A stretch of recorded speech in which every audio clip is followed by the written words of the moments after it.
সাভারের হেমায়েতপুর মানিকগঞ্জ সড়কে বেহাল দশার কারণে যাত্রীদের প্রায় ৩০ মিনিটের রাস্তা পার হতে সময় লাগছে ১.৫ থেকে ২ ঘন্টা, যা দূরপাল্লার বাস যাত্রী ও স্থানীয়দের জীবনযাত্রাকে মারাত্মকভাবে প্রভাবিত করছে।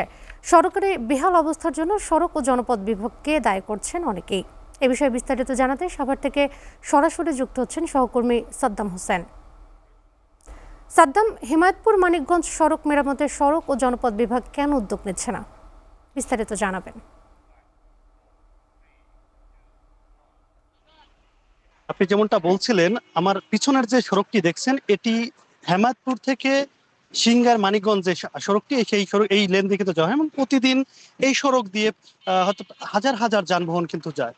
এটি ঢাকা আরিচার যে সাইড, অর্থাৎ মহাসড়কের যে সাইড, অর্থাৎ আঞ্চলিক দিয়েই বলা যায় যে এই সড়কটি কিন্তু প্রতিনিয়ত এই সড়কটি দিয়ে যে অর্থাৎ ঢাকা আরিচা মহাসড়কের সাইড লেন দিয়ে কিন্তু চলে এই সড়কটি। এবং এটি কিন্তু একটি গুরুত্বপূর্ণ সড়ক, যেটিকে কিন্তু মানিকগঞ্জ অর্থাৎ সিংগার মানিকগঞ্জের প্রবেশদ্বার এই সড়কটি দিয়ে। এবং প্রতিদিন কিন্তু এই খানাখন্দ, অর্থাৎ এটি একটি শিল্প অঞ্চল হওয়া সত্ত্বেও কিন্তু এই সড়কটিতে প্রতিদিন হাজার হাজার যে যানবাহন এবং গণপরিবহন এবং সেই সাথে যারা এই গার্মেন্টস ওয়ার্কাররা আছেন তারা কিন্তু এটিতে যায়। এবং এর ফলে কিন্তু প্রতিদিন যে সমস্যাটার সম্মুখীন হচ্ছে, যে এখানকার যে প্রতিদিন যারা এই সড়কটিতে চলে তাদের সাথে আমি একটু কথা বলবো।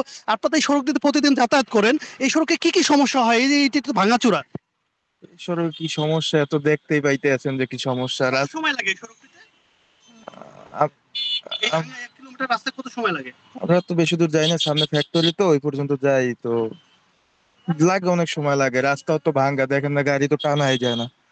ধন্যবাদ। যেমনটা বলছেন যে এই খানাখন্দতে কিন্তু নানা বিভিন্ন ধরনের সমস্যা হচ্ছে এবং এটি কিন্তু অর্থাৎ 2 কিলোমিটার সড়কটি কিন্তু এই ভঙ্গুর অবস্থা, অর্থাৎ এই ভাঙাচোরা অবস্থায় কিন্তু চলাচল করেন প্রতিদিন কিন্তু লাখো লাখো মানুষ। এবং সেই সাথে এখানকার যারা আছেন গাড়ি অর্থাৎ পরিবহন চালক, যারা ট্রাক চালক এবং বিভিন্ন জন যারা আছেন, তারা যেমনটা বলছেন যে এই সড়কটি নাজেহাল অবস্থায় কিন্তু অর্থাৎ সড়ক এবং জনপথকে উদাসীনতাকে দায়ী করছেন এইখানকার যে বাস চালক এবং সাধারণ মানুষরা। এবং সেই সাথে আশেপাশের যে ব্যবসায়ীরা আছেন তারা যেমনটা বলছেন যে এই সড়কের নাজেহাল অবস্থাতেই কিন্তু তাদের নানান ধরনের সমস্যা হচ্ছে, ব্যবসায়ী লোকসানের মুখে পড়ছেন, এমনটাই কিন্তু বলছেন। এবং যারা যাত্রীরা রয়েছেন তারা বলছেন যে এই সড়কটিতে অর্থাৎ এই 10 মিনিটের অর্থাৎ 10 মিনিটের রাস্তায় সেটি কিন্তু 1 ঘন্টা থেকে 2 ঘন্টা যাতায়াত করছে। আমি সড়ক এবং জনপথ বিভাগের সাথে কথা বলার চেষ্টা করছি। তারা যেমনটা বলছেন যে এই এই রাস্তাটিকে আমরা অচিরেই সংস্কারের জন্য কাজ করব, কারণ লাগাতার কয়েকদিনের বৃষ্টিতে কিন্তু এই ভঙ্গুর অবস্থা দেখা দিয়েছে। তবে আমরা এটিকে নজরদারি অর্থাৎ এটিকে ভালোভাবেই কাজ করার জন্য আমরা নজরদারিতে নিলাম। তো এই ছিল রোদেলা আমার কাছে হেমায়েতপুর সিংগার মহাসড়কের সর্বশেষ তথ্য।